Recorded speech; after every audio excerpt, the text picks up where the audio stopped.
Hola from Costa Rica. Oh, okay, I'll wait for that. Just wait for the cars to pass. All right, so I'm going to one of the most popular coffee stores today to learn how coffees are made. And got me with my guide. He's going to walk me through the process. And come on, let's go check it out. So I'll let you guys have a view of it, see how beautiful it is.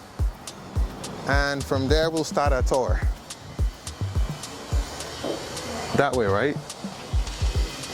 Yeah. That way, yeah.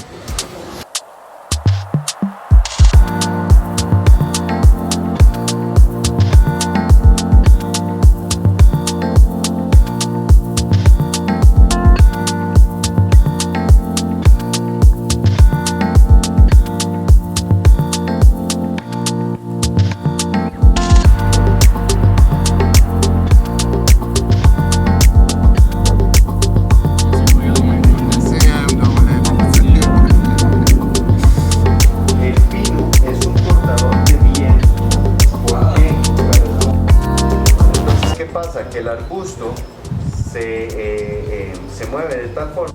The name of this coffee plantation is Costa State 3 generations because they are growing coffee by 3 generations, right? So they are growing coffee by 150 years. So they are experts growing coffee right here. We got 3 different brands in Costa Rica. They are fighting all the time for the best, well, for the first place, like the best coffee of the country. And one of them is Costa State. Right now, this year, the first place it's for Tarrazú coffee is the first place, but they grow the coffee in the same type of conditions like this. This coffee is organic coffee. The other 2 brands, it's Tarrazú, Costa State, and Breed Coffee. As the 3 brands are more popular right here in the country.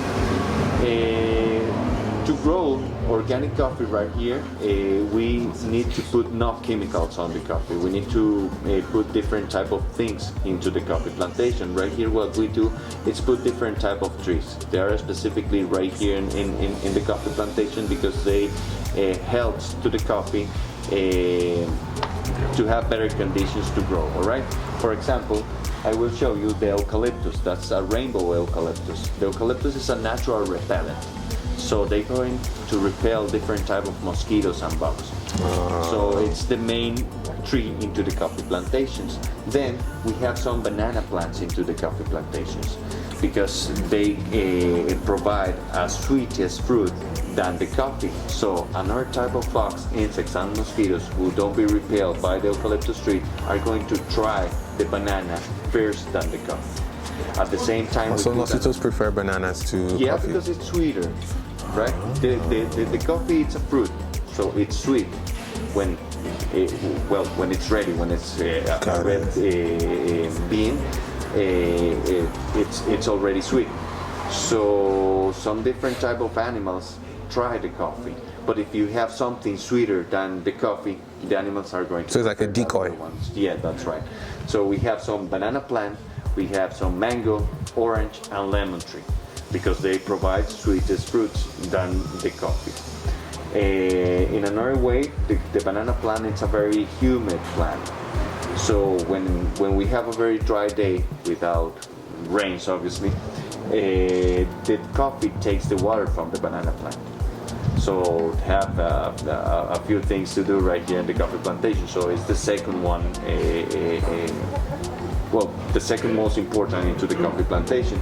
Then we have some different trees like pines right over there. They are windbreakers because in the dry season the wind blows faster, and it's the same time when we have the harvest. So the berries becomes very soft and the bushes start to get shaky.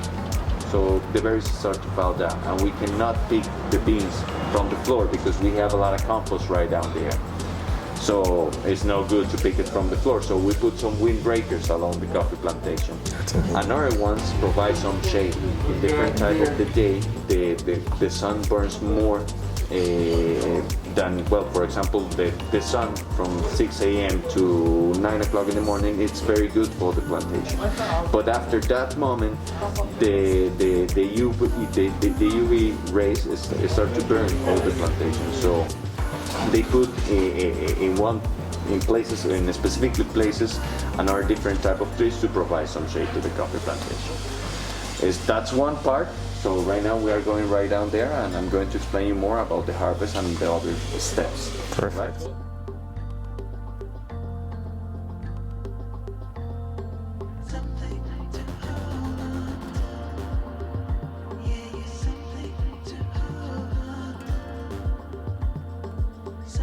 Let me explain you a little bit more about the coffee. Right here in Costa Rica,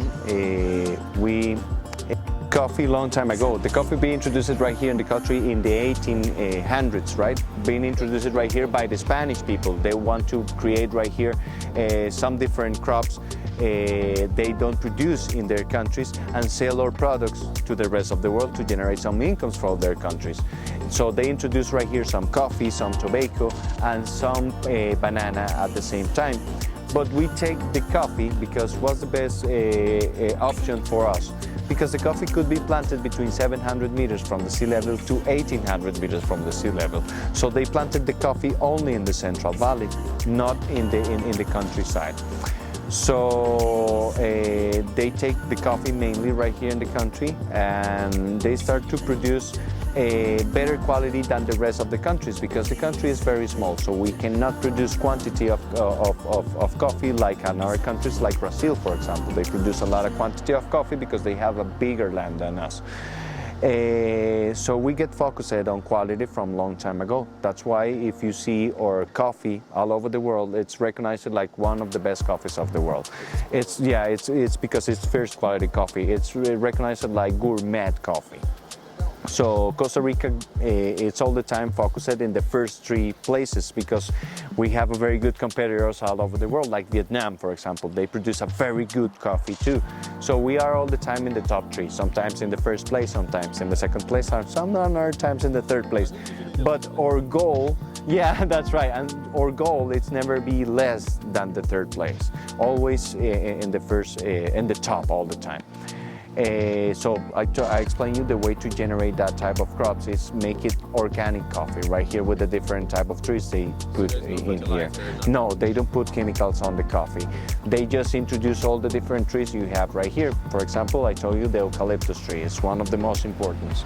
The harvest is just once a year and it's by 4 months. It starts in the second week of November and it's finishing in the second week of March, right?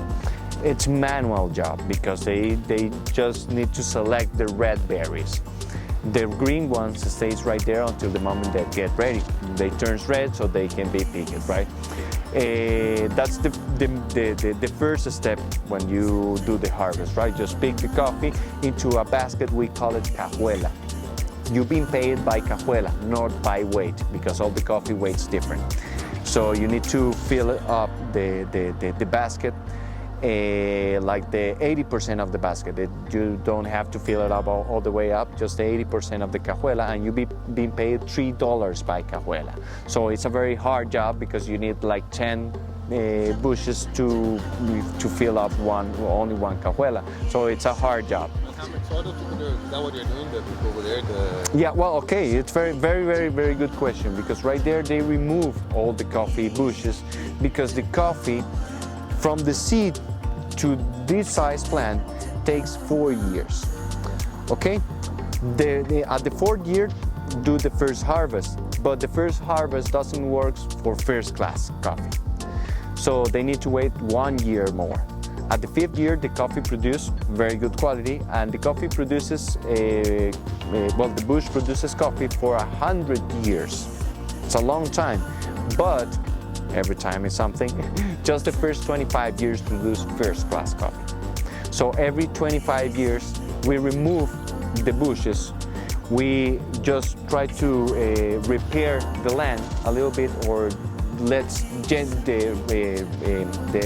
they need some regeneration again. You need to clean up again the soil a little bit, and then they replant again 1.5 or 2 years old coffee bush.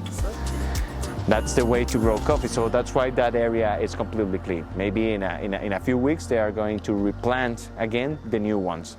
So they have small areas to do that every 4, every 3, every 5 years, because we cannot remove all the coffee plantation and replant again, because that doesn't work in that way. So the second step is select the coffee. We got 3 different classes of coffee: A class, B class, and C class coffee, right? The 92% of the first class coffee goes for exportation. The other 8% stays right here in the country in souvenir shops, on coffee shops like this. So the most part of the Costa Rican takes the second or the third class coffee. But we don't know that, because it was an agreement from long time ago. Just to confirm, is there any difference in taste? Yes, it's a really difference, yes. And I will explain you how to taste the difference in your tongue, because it's a really nice detail. Okay, when they pick all the coffee, they need to select the classes, all right? It's a very easy way to know which class of coffee are you picking. They put all the coffee in a big water tank. So the C class, the worst class of coffee, floats on the top of the tank. The B class doesn't go to the bottom, but doesn't go up at the same time. It stays right there in the middle, actually. And the first class coffee, obviously, it stays on the bottom. So they separate the coffee from the beginning. And then they remove the pulp, and they make some compost with that. We don't waste the parts of the coffee. It's time to dry the coffee, because after that it's time to dry the seed. You know which is the best way to dry the coffee? The most natural and the most cheaper one. No, well, the best way to dry the coffee. The sunlight, that's right. The sunlight is the best way to dry the coffee, because don't lose properties and don't lose caffeine in the process. It's very important, and the taste stays on the coffee. So they dry the coffee in a big area they have, and after that is the roast time. You know the difference between the light roast and the dark roast? Fire? No, well, in flavor or any different or any different between them. Nope. Well, after today, you will buy the coffee in a different way. Because when you have light roast coffee, you have less coffee flavor, but more caffeine. When you got dark roast, it's backwards. You got more coffee flavor, it's a strong flavor, but you have less caffeine. Because when you burn the coffee to roast the coffee, the caffeine starts to evaporate slowly. It's a slow process, so that's why you have a big difference between them. Because you are burning the coffee, you have more flavor of that coffee, but you have less caffeine. When you have dark roast, when you have light roast, you have backwards, right? So it's one kind of coffee, one extra kind of coffee. It's AA right here in Costa Rica. That grows on the tip of the branches. It's a smaller berry, and we call it pea berry because it's a whole bean. Normally, if you see the coffee, they are in 2 halves, right? I will show you if you didn't see it. But the pea berry is a whole bean. It's smaller, but it's complete. It's not separated. So contains in there all the properties, very deep into the seed. So that's the best coffee we produce in Costa Rica. We put a tag on AA coffee. It's super special, and we did only medium roast to that coffee to create the best coffee of the country. So I recommended that coffee on you if you are interested to buy some coffee. And an extra recommendation is this place, because this one is cheaper than the rest of the souvenir markets or different shops you have, because they produce the coffee right here. Just to give you an example.